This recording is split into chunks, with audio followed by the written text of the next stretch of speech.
Hello, good morning everyone. Ayan. So medyo late na po tayo guys nakapag-update. Alas 8 na po. Ayan, so dali-dalian na po natin, charot lang. So guys, pa-share naman guys nito, please. Ayan, so sana guys yung mga mag-share nito ay manalo ngayon. Sana po ay i-share ninyo. Wala naman pong mawawala sa inyo guys, 'di ba? So meron po tayo guys update ngayon ng Hestial ng Batangas hanggang po Sorsogon. Ayan, sa mga magtatanong po niyan guys, meron pa pong nasa kabila, okay? Hindi pa po yan tapos dahil po meron pa pong likod. No, so ang kailangan lang po natin ay tapusin ang videos dahil hindi naman po ito umaabot ng 1 oras or higit pa sa 5 minuto. So ito po ay hanggang 3 minutes lamang. So nililimit ko po ito lagi sa 3 minutes.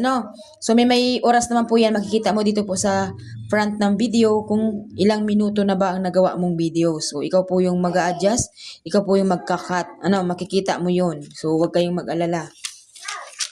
Ayan.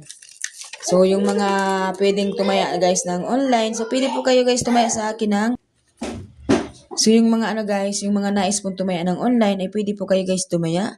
Gamit lamang po ang inyo pong mga GCash, So, baka kayo guys ay tumataya naman po.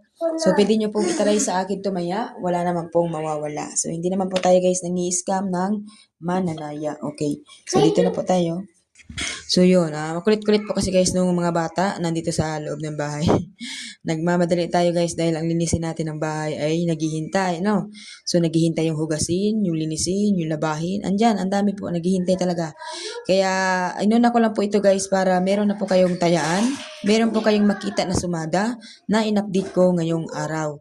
So yan po ang ating sumada today guys. Meron po tayo dyan Taguig, Negros Occidental, Zambales, Kalinga, Caloocan, Angeles, Santiago City, Marinduque, Bataan, Pasay City, Cagayan, Mount Province, Bulacan, Olongapo, Manila City, Marikina, Ilocos Norte, Camarines Norte, Naga City, Puerto Princesa, Palawan, Pangasinan, Quezon City, Las Piñas, Catanduanes, Parañaque, Pateros at Muntinlupa. Okay?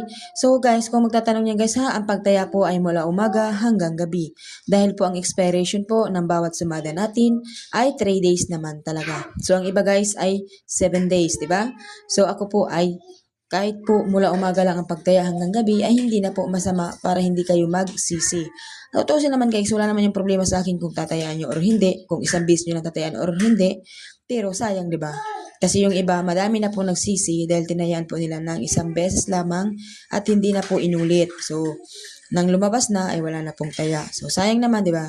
So, kung tatayaan lang din naman, simulaan nyo po ng umaga, tapusin po ng hanggang gabi. Okay? So, yan po ang ating samarat today. Good luck everyone. Please like and share.